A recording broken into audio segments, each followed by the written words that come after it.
Temístocles Montaz, el presidente del Partido de la Liberación Dominicana. Entonces temo con los buenos días, inmediatamente pues quisiéramos conocer de la comparecencia en el día de ayer ante el Ministerio Público, cuáles fueron las preguntas que se formularon y las respuestas ofrecidas por Juan Temístocles Montaz, es decir, cuál era el tema de interés del Ministerio Público. Buenos días, Temo, adelante. Muy buenos días y contento de verlos a todos y saber que están sanos y salvos en medio de esta situación tan calamitosa de la pandemia. Igual para nosotros, bueno, verte a ti bien. Gracias. Pues bien, mire, como se informó desde la Procuraduría General de la República al Partido de la Liberación Dominicana, no a Temístocles Montaz, se les requirió para que se explicara las razones que habían hasta ese momento imposibilitado que los requerimientos de la Cámara de Cuentas de auditar los fondos del partido en el año 2012, los que se utilizaron en las elecciones del 2012 y los fondos que se utilizaron en las elecciones del 2016, había sido hasta ese momento imposible producir esas auditorías. Le hicimos saber, esa fue fundamentalmente la inquietud del Ministerio Público, esa fue la pregunta, ¿qué es lo que explica el por qué no se había hecho imposible la realización de las auditorías? Nosotros le explicamos primeramente que éramos presidentes. Primero le pedimos excusa porque la invitación se nos había hecho la semana pasada. Y obviamente, ustedes saben que nosotros estamos involucrados de lleno en la celebración de nuestro Congreso. Yo, como presidente del partido, tengo que estar supervisando todas las comisiones que están trabajando en el montaje del Congreso. Recibí la invitación el día antes y, por tanto, entendía que, como era un tema relacionado con auditoría, lo correcto era que asistieran las personas relacionadas con el tema. Y se enviaron a esos compañeros acompañados de abogados. Pero ya luego se nos informó que no, que se requería mi presencia por el hecho de que yo soy la representación del partido. O sea, mucha gente decía, bueno, pero si Temo no estaba en el 2002 y no estaba en el 2016, ¿por qué lo están invitando? Y la razón es que se trata de un asunto institucional y yo soy en gran medida el representante del partido por mi condición de presidente, aunque sea interino. Y por eso, esa es la razón que explica la invitación. Le explicamos a ellos que el partido había recibido 4 comunicaciones. 3 comunicaciones dirigidas al expresidente Leonel Fernández, donde se solicitaban las auditorías, que lamentablemente nosotros mismos no podemos explicar por qué razón en ese momento el expresidente Leonel Fernández no produjo las decisiones necesarias para que se hicieran las auditorías, pero le explicábamos que tan pronto llegamos a la presidencia del PLD y nos enteramos de la situación, y es bueno decirlo que nos enteramos por la prensa, no porque recibimos comunicación de la Cámara de Cuentas, aunque la Cámara de Cuentas hace referencia a una comunicación que se nos envió a nosotros a finales del mes de julio. Nosotros nos enteramos de la preocupación de la Cámara de Cuentas por unas declaraciones que el presidente de la Cámara de Cuentas hizo en la Junta Central Electoral. E inmediatamente pusimos en marcha las diferentes instituciones del partido para trabajar en el tema y hicimos una comunicación a la Cámara de Cuentas solicitando que procedieran a hacer las auditorías del 2012 y del 2016 porque tenemos toda la documentación necesaria para que esa auditoría se hiciera. Insistimos en que nos pareció inclusive extraño la manera como el presidente de la Cámara de Cuentas manejó esta situación, porque inclusive los propios abogados nos decían a nosotros que por lo general los jueces hablan por sentencia, no se exhiben tanto en los medios de comunicación.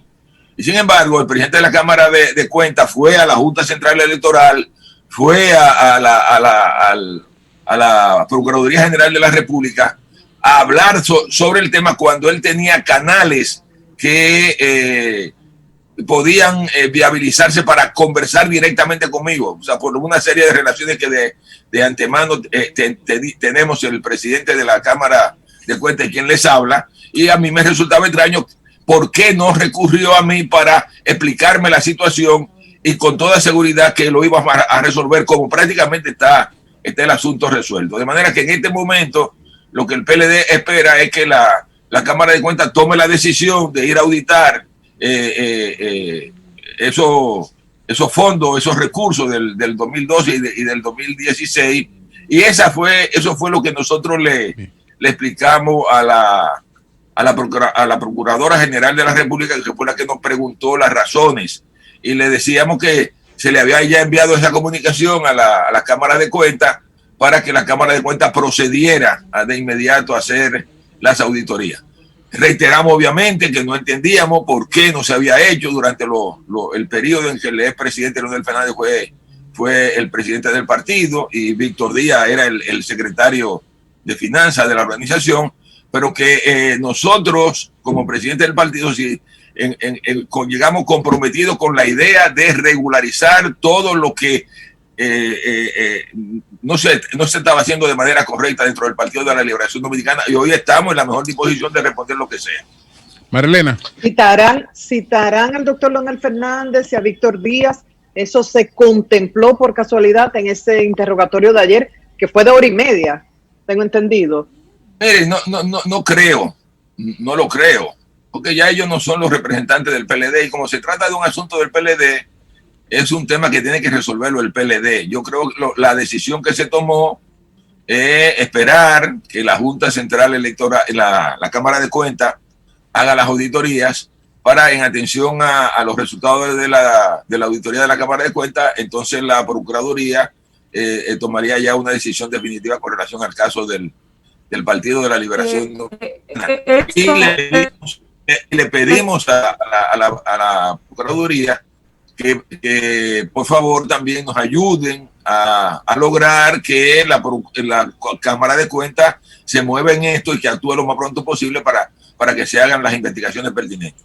Aunque la Procuraduría está en todo su derecho, por supuesto, pero ¿no le llamó a usted, vamos a decir así, la atención que llamen a su partido a responder estas preguntas, sobre todo cuando el proceso de investigación que protagoniza la Cámara de Cuentas por las auditorías ni siquiera ha concluido? No, el tema, fíjense lo siguiente, la Cámara de Cuentas envió 4 comunicaciones al PLD.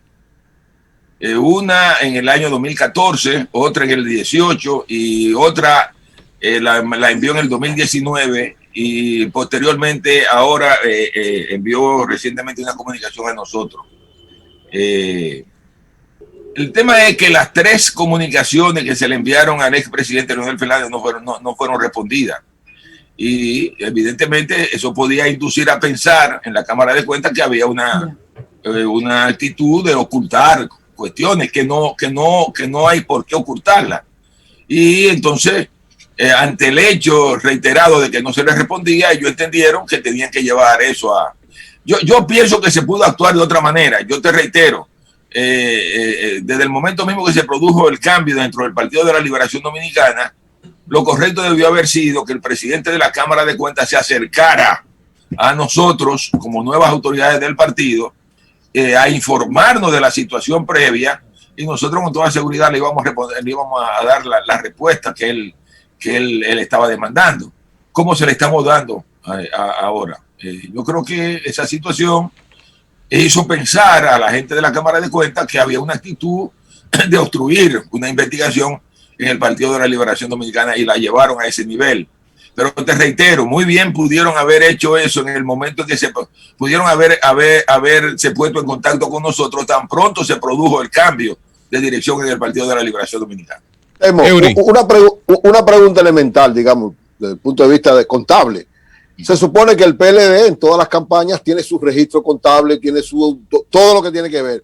Entonces, supongamos que no le entregó a la Cámara de Cuentas, perfecto, está bien, alguien sabrá por qué, pero en términos de los contables del PLD de ustedes, antes de tú llegar, pues tú eras miembro del comité político también cuando Leonel era el presidente. O sea, no hay un registro contable organizado con todo eso. Sí, claro que sí, claro que sí.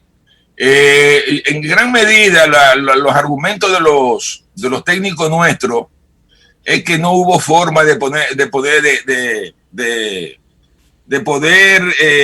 ponerse de acuerdo en los momentos de arrancar. Se hicieron algunos contactos, esos contactos se perdieron y el tiempo fue pasando y no hubo manera de coordinar los dos equipos para que se hicieran las auditorías.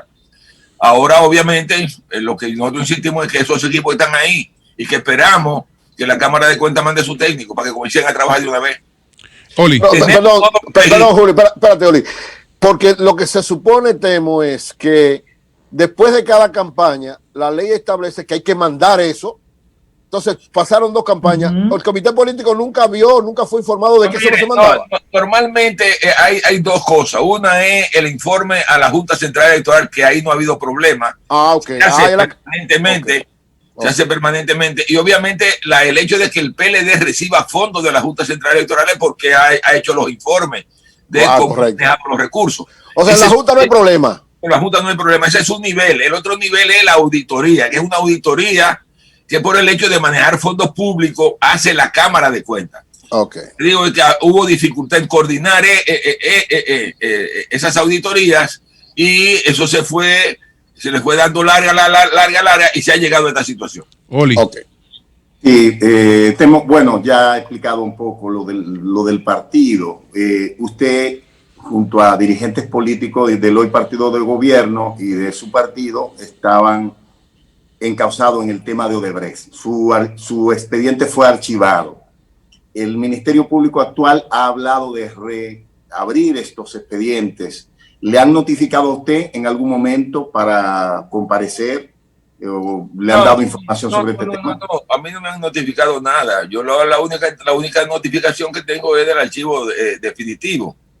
Y qué bueno que ustedes tengan claro, porque yo creo que con esto también ha habido una cierta confusión, que ahí se agotó un proceso de varios años. Eso no fue una cuestión improvisada como mucha gente ha querido señalar. Originalmente, yo sé que ustedes todos recuerdan que la Procuraduría General de la República archivó de manera provisional.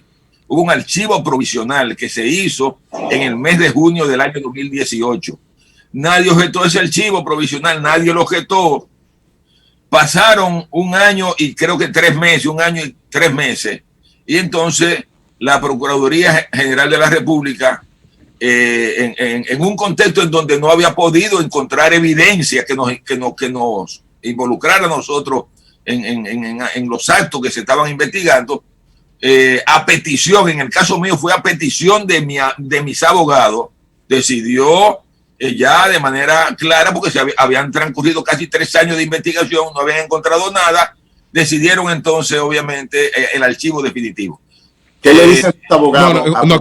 Escúchame, Oli, que yo te hice una pregunta, vamos que él concluya, entonces vamos con la segunda ronda después de la pregunta de José. Lo que yo quiero decir es que se entiende que esa decisión del archivo definitivo es una decisión soberana de la Procuraduría General de la República, que tiene que ser respetada. José. Te escucho, Julio. Ok, bueno, si no tiene pregunta ahora, vamos con la segunda ronda. Entonces, Temo. Sí, claro que sí, claro que sí. Temo, en el PLD hay una Secretaría de Finanzas, hay un presidente, hay un secretario general y hay otras personas en el área administrativa y en el comité político que firman las asignaciones económicas. ¿Cómo se da ese proceso en el PLD? Y en ese espacio de tiempo, 2012-2016, ¿cómo se hacía eso y quiénes eran los responsables de llevar un registro de los que recibían del Estado y cómo se gastaba ese dinero y de rendir cuenta? Mire, ustedes saben muy bien que en las campañas electorales, por lo general, se crea un equipo de campaña que dirige la campaña. Y en ese equipo de campaña se asigna una responsabilidad también a una persona para que maneje la parte financiera. Es la persona que se encarga de manejar todo lo relacionado con el gasto de la campaña. Por lo general, cuando se montan los equipos de campaña, los recursos que el partido recibe de la Junta Central Electoral, que los recibe la Secretaría de Finanzas, se le pasa a ese comité, que es porque son recursos que van dirigidos a la campaña, que es el comité que maneja esos recursos más los recursos que se reciben de otra fuente. O sea, es bueno que la gente sepa que no solamente se manejan recursos públicos, se manejan también recursos privados. Hay una parte muy importante de la financiación de la campaña electoral que viene de recursos privados. Y entonces, ese equipo de finanzas de la campaña es el que maneja esos recursos. La responsabilidad de ese equipo, obviamente, es asignar los recursos sobre la base de que recursos que se entrega, recursos que se valida. O sea, se tiene que saber para dónde van esos recursos, quiénes reciben esos recursos, y eso se hace contar en el momento en que esos recursos son desembolsados. Entonces, al final de la campaña, lo que se hace es que el equipo de campaña, fundamentalmente el área financiera de la campaña, le entrega ese informe detallado a la Secretaría de Finanzas del partido, que es la que entonces se encarga de disponer de ese material para reportar a la Junta Central Electoral y para cualquier asunto que tenga que ver con la auditoría de la Cámara de Cuentas. Ese es el procedimiento que se hace. Por esa razón, nosotros tenemos hoy disponibles todas las informaciones, porque están disponibles las informaciones del 2012, las informaciones del 2016, y lo que esperamos es que la Cámara de Cuentas vaya a auditarla. Temo. Bueno, si iniciamos la segunda ronda, vamos a tener la oportunidad ahora cada uno de volver a hacer una pregunta.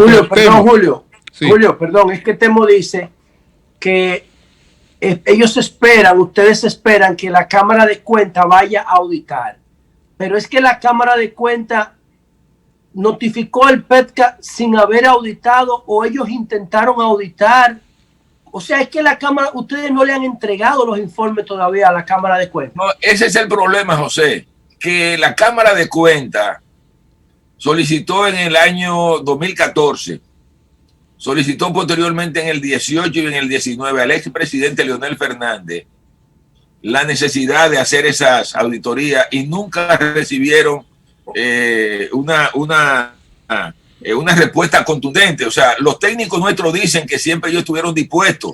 Y que sí, Temo, pero oye a lo que yo me refiero. Es que no es a la Junta en primera instancia que se le rinde cuenta. Sí, pero o sea, el PLD no tiene que entregarle un informe económico y financiero a la Junta. Sí, y después la Junta lo manda a la Cámara de Cuentas. ¿No es así? No. El informe de la Junta Central Electoral es totalmente distinto al informe que pide la Cámara de Cuentas. La Cámara de Cuentas es una auditoría.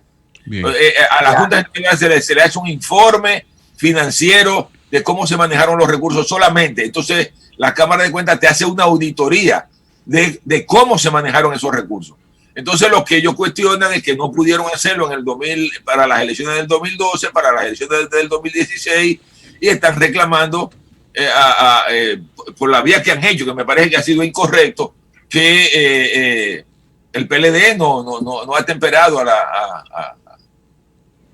no le ha dado respuesta a las solicitudes que ellos hicieron en el pasado. Bien, pues Temo, ya en la segunda ronda, dice Víctor Díaz Rúa, insiste en que hiciste la afirmación de haber recibido recursos de Odebrecht. Sabemos muy bien desde el principio que siempre has hablado de aportes de campaña, no de soborno, que es lo que se está discutiendo en este expediente. Entonces, ¿por qué entiende que Víctor Díaz Rúa mantiene esta insistencia cada vez que le ponen un micrófono de frente diciendo que ahí no está Temístocles Montá, que dijo que había recibido dinero? No, pero déjame decir lo siguiente, yo expliqué muy bien en un comunicado, hay un comunicado que se publicó donde yo detallaba que en mi función de dirigente del Partido de la Liberación Dominicana, yo tenía en las campañas electorales que convertirme en un recaudador.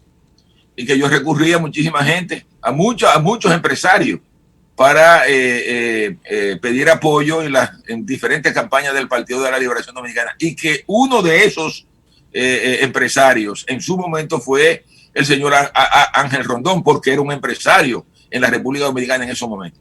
Yo nunca recurrí a Odebrecht como Odebrecht. O sea, cuando pedía recursos, le pedía recursos a gente que yo conocía en términos personales.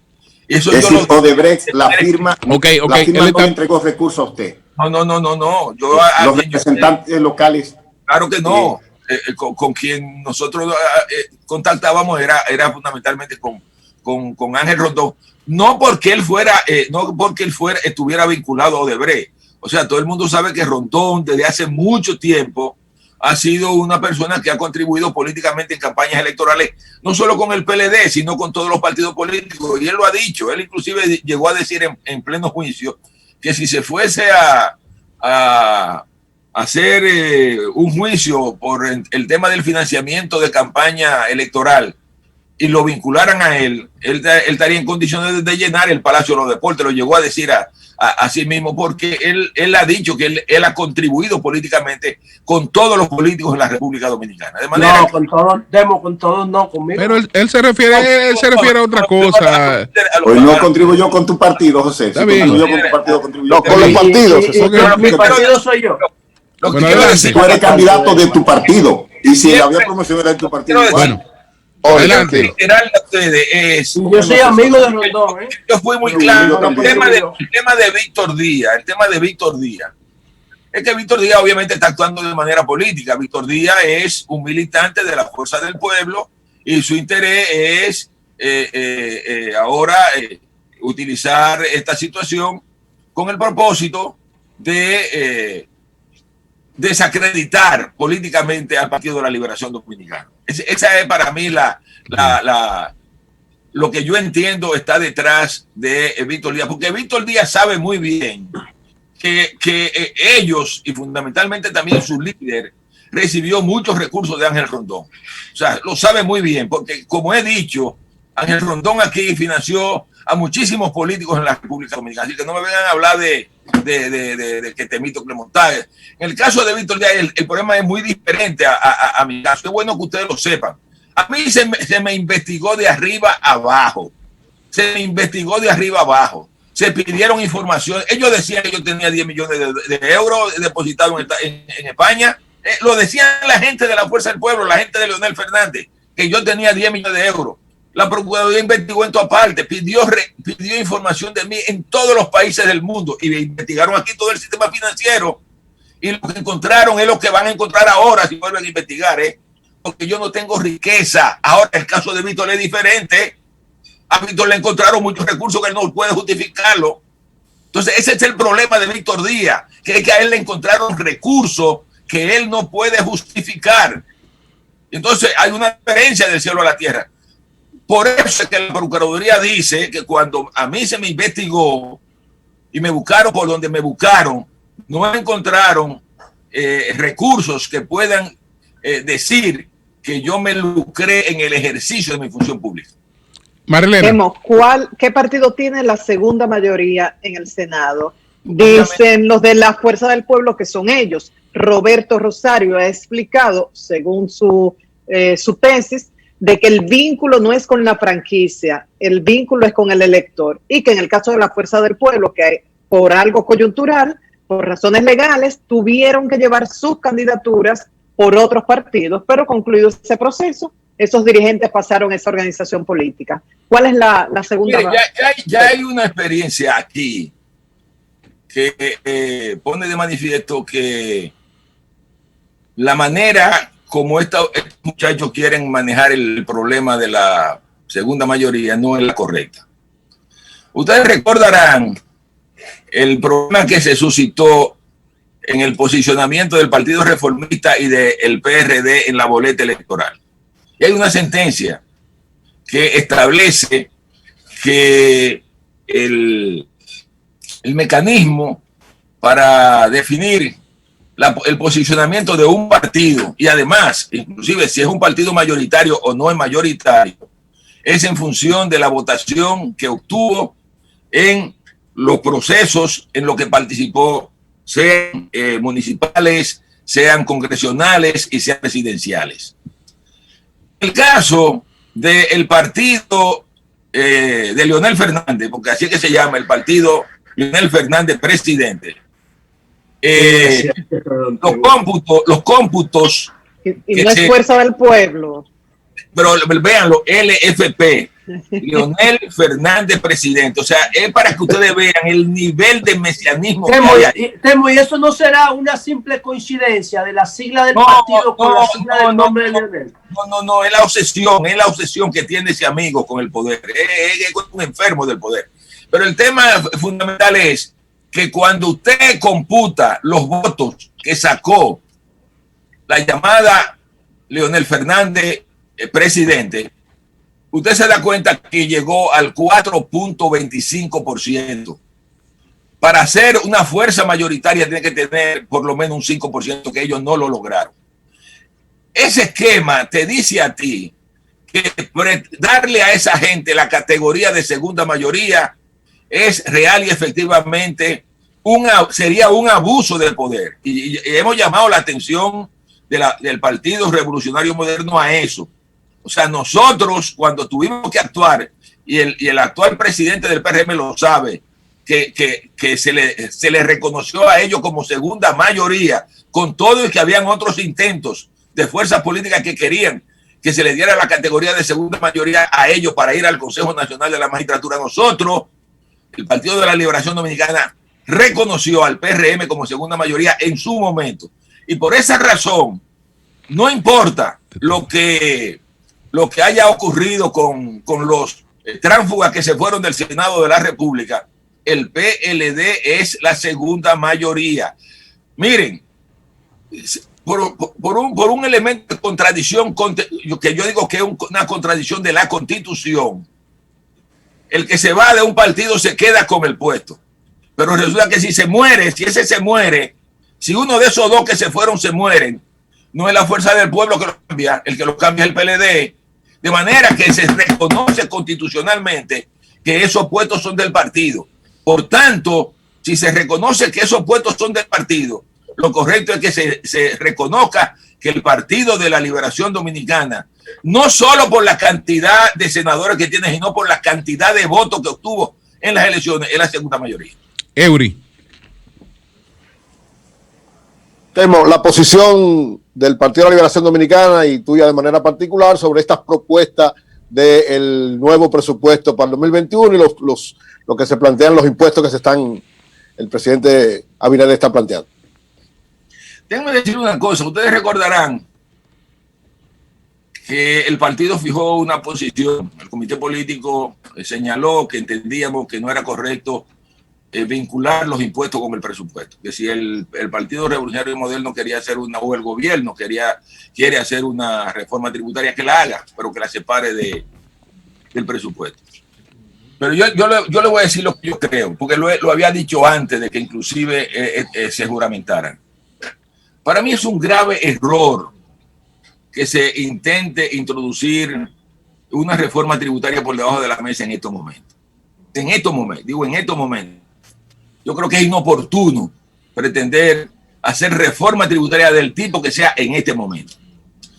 Yo siempre he puesto el ejemplo de lo que ocurrió aquí en el año 2003-2004 con la crisis bancaria. La gente cree que la crisis bancaria se desató porque se desató. No, eso fue el resultado de decisiones que se tomaron cuando Hipólito Mejía llegó al gobierno en agosto del 2000. A mucha gente se le olvida aquí que cuando Hipólito llega al gobierno en el año 2000, ya aquí había ya se estaba produciendo un enfriamiento de la economía dominicana como consecuencia de que la economía norteamericana había entrado en crisis. Muchos de ustedes recordarán la famosa crisis de los .com, de las empresas de tecnología, que se produjo en el último año de gobierno de Clinton. Sí. En el 2000, sí, en el 2000. El año 2000. Ese enfriamiento. La crisis de la .com. Claro, ese enfriamiento de la economía norteamericana tuvo un efecto inmediato en la República Dominicana. Recuerden que nosotros gobernamos el país, por lo menos hasta agosto del 2000, y ya lo comenzábamos a sentir. Ese enfriamiento se sentía. El país que había estado creciendo del 2006 al 2019 en forma persistente, comenzó a enfriarse inmediatamente dentro del año, porque en Estados Unidos se estaba produciendo esa crisis. Había una vinculación mucho más fuerte que la de hoy con los Estados Unidos en ese momento. ¿Qué error cometió Hipólito? Para mí un grave error fue que Hipólito le metió una reforma tributaria al país en diciembre del año 2000. Y a mucha gente se le ha olvidado. Pero espérate, Oli, ningún pero, adelante. Escúchame, ningún pero. Adelante. Como consecuencia de esa reforma, la economía se paralizó en el primer semestre del año 2001. A mucha gente se le olvida que crecimos cero entre enero del 2000 y junio del 2001. Acuérdense ustedes que para cambiar esa situación, Hipólito emitió los bonos soberanos. Los primeros bonos soberanos se emitieron en septiembre del año 2001 como buscando recursos para activar la economía. Ahora, ¿qué desató eso? La crisis bancaria. ¿Por qué? Porque está sólidamente estudiado que cuando la economía va bien, los bancos pueden hacer operaciones hasta por debajo de la mesa y esa cosa se pasan. Pero cuando la economía va mal, esas operaciones que se hicieron salen a flote y explotan. Y eso fue lo que pasó. Explotaron. En un contexto de parálisis económica, ya esos bancos que tenían operaciones por debajo de la mesa no lo pudieron mantener y explotaron. Y eso trajo la crisis. Lo que yo digo ahora es lo siguiente, y aquí viene la respuesta a la inquietud. En este momento, en donde hay una parálisis de la economía, está paralizada la economía. O sea, hay una crisis de oferta y una crisis de demanda. No simplemente se trata de una crisis de oferta, hay una crisis de demanda en la República Dominicana, que se aprecia en el hecho de la parálisis del turismo y la parálisis de los restaurantes. ¿Tú me entiendes? Pero la parálisis de muchas empresas que han tenido que cerrar. Entonces, lo peor que pudiera ocurrir ahora es que en medio de ese contexto se produzca una crisis financiera. Eso sería lo peor. Por tanto, en una situación como esa, lo peor que se le puede meter a una economía es barrera que retiren la confianza de los actores económicos. Y así como ocurrió en el año 2000 con la reforma tributaria que hizo Hipólito, que paralizó a los sectores económicos, si hacen eso, tengan la seguridad que esto va a agravar la situación económica del país. En este momento, lo prudente es estimular la economía, es promover la economía. En el mundo entero, señores, ya hay una experiencia acumulada. En Estados Unidos a nadie se le ocurre hablar de reforma tributaria. En Europa, con todos los partidos socialdemócratas, a nadie se le ocurre hablar de reforma tributaria. Todo el mundo está recurriendo a política monetaria expansiva. Los bancos están expandiendo el crédito de una forma impresionante. Pero además de eso, los gobiernos, y esto es bueno, aunque mucha gente no le gusta que se lo digan, los gobiernos todos se están endeudando para resolver el problema, a la espera de que esta situación cambie y la economía pueda volver a crecer. Oli. No pierdan ustedes de vista lo siguiente, que las propias autoridades económicas de este país, las de ahora, están reconociendo que este año la caída de la economía va a ser de 11.5%. Usted está hablando de que usted va a retrotraer la economía dominicana a 3 años atrás. Es para 3 años atrás que vamos. Una caída de un 11.5%. Es que el Producto Interno Bruto de la economía dominicana, que en el 2019 eran casi 90.000 millones, va a caer por debajo de 80.000 millones. Entonces, por esa razón, lo correcto en esta circunstancia no es recurrir a meterle impuesto a la economía. Nosotros le dijimos, el presidente Danilo Medina en su momento le dijo al presidente Abinader, cuenten que nosotros no vamos a objetar, no lo vamos a cuestionar a ustedes porque tengan que recurrir al financiamiento internacional. En esta circunstancia, para promover la economía, tienen que buscar recursos. Lo he dicho varias veces aquí, que el gobierno, la alternativa de recurrir a los mercados de capitales es la opción fundamental para sustentar incluso el gasto y para dinamizar la economía. Usted está hablando de expansión monetaria. No es lo mismo, por ejemplo, en Estados Unidos, la flexibilización cuantitativa, porque el dólar sigue siendo la moneda de reserva global, aunque esas emisiones contribuyen a socavar la confianza el cúmulo de dólares acumulado por las grandes economías le preserva como una moneda interesante, es decir, es un arma que tiene el Estado norteamericano que no dispone otra nación. Bueno, pudiéramos decir el Banco Central Europeo. Ustedes en el 2004 procedieron a una reforma tributaria. En muchos momentos incluyeron impuestos en los presupuestos que sometieron.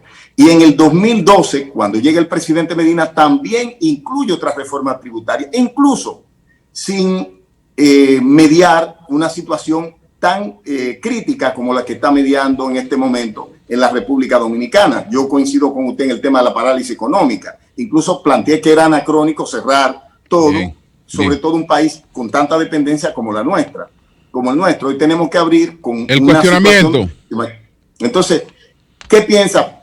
Antes era malo, antes era bueno y ahora es malo. No, es que son que los presupuestos incluyan impuestos totalmente diferentes. Mira, en el año 2004 el problema era local, era un problema de aquí, de la República Dominicana. El mundo iba bien, era un problema eminentemente dominicano. Resuelto el problema dominicano. Pero en el 2008, bueno, pero venga acá. No, pero espérate, ya estoy. No. Es la respuesta. No, es la respuesta, por favor. Es la respuesta, ya tú hiciste la pregunta. Adelante. El problema medular es que en el 2008 la crisis. Pero ven acá. A la República Dominicana. El problema medular. María Elena, pero algo, María Elena, tú. Es que hay una parálisis. Como nadie puede. A nivel mundial, los mercados fundamentales. Estamos de acuerdo en ese punto. Los mercados fundamentales de la República Dominicana, Estados Unidos, Europa, China en menor medida, están totalmente paralizados. Y en ese contexto, lo importante es que nosotros actuamos en función de cómo está actuando el mundo. Y es el mundo que nos está diciendo, miren, vamos. Estoy de acuerdo ahí. Tú te refieres al tema monetario. Aquí eso yo lo que me refiero es en la introducción de impuestos en el presupuesto que usted la cuestiona. Claro, no estoy diciendo grabarlo. Tú lo ves por la reducción de las tasas de interés. Aquí el Banco Central lo ha estado haciendo bien. O sea, lo ha estado haciendo muy bien el Banco Central. O sea, ha estado reduciendo tasas de interés, ha estado facilitando recursos al sector financiero para que los preste. Tú me entiendes, que contrata mucho, y esto es muy importante. Porque, señores, hay que, a la hora de hablar, hay que tener mucho cuidado. El presidente Abinader dice que le entregaron un país quebrado, pero resulta que el Banco Central está anunciando que hay 51,000 millones para prestarlo. Pero además, un país quebrado. Pero es la finanza pública. Bueno, pero Dios mío. Pero ven acá. Los mercados de capitales y coloca primero 3.800 millones de dólares y después coloca 500 millones de dólares. O sea, oye, si a Venezuela no le prestan porque está quebrada. Si a nosotros nos prestan es porque creen en a Venezuela no le prestan por la incapacidad de Anibelka, los compromisos, a las obligaciones. Adelante, Anibelka. Bueno, adelante. Don Temo, dos puntualizaciones que agradecería usted haga. Lo primero es que usted entiende que el PLD tiene la segunda mayoría en el Senado. Hay expresiones del Partido Revolucionario Moderno que contradicen ese criterio suyo y la Fuerza del Pueblo, pues, obviamente la contradice. Entonces, si esto persiste, ¿qué haría el PLD para hacer valer su posición de segunda mayoría? Y segundo, usted habló de no estar de acuerdo con una reforma tributaria ahora y recalcó ahora. ¿Cuándo entonces entiende usted habrían condiciones para hacer esos ajustes? Anibelka, esa pregunta es muy sencilla, la última. Cuando salgamos de esta situación, ¿qué es lo que está haciendo el mundo entero? Okay. El mundo entero lo que está tratando es de superar esta pandemia. Superada la pandemia, la economía ya en un contexto de recuperación, usted puede pensar en eso, pero en este momento pensar en meterle tributo al aparato productivo es un tremendo error, un tremendo error, y lo veremos porque veo que están persistiendo en eso, Veremos más adelante que eso va a terminar agravando más la situación. Ellos están proyectando para el año que viene crecimiento cero de la economía. No duden ustedes que como consecuencia de esos tributos, en vez de cero, sea negativo el crecimiento de la economía el año que viene. Entonces, con relación a lo del a lo de la reforma tributaria, a lo de la segunda mayoría, es lo que tú señalas. Nosotros lo que queremos es que se respete la decisión del país, del pueblo. El pueblo nos colocó a nosotros como segunda mayoría, eso está claro. Es que hay una decisión del país, el PLD es la segunda mayoría. O sea, el PLD con sus aliados sacó el 38% de los votos. La llamada Fuerza del Pueblo, Leonel Fernández, presidente, sacó menos del 5% de los votos. Por tanto, eso es una cuestión hasta lógica. Pero ¿cómo hacerlo valer? Bueno, en entonces, José, finalmente, tiene una pregunta, si no concluimos. Estamos diciéndole al PRM que actúe en consecuencia, porque ellos son los que tienen la decisión en su mano. Bien. Bueno, señores, gracias a Juan Temístocles Montaz, presidente del Partido de la Liberación Dominicana, por esta formidable entrevista. Gracias, Temo. Gracias, Temo. Muy bien, muy bien. Gracias a ustedes. Cambio y fuera. Somos la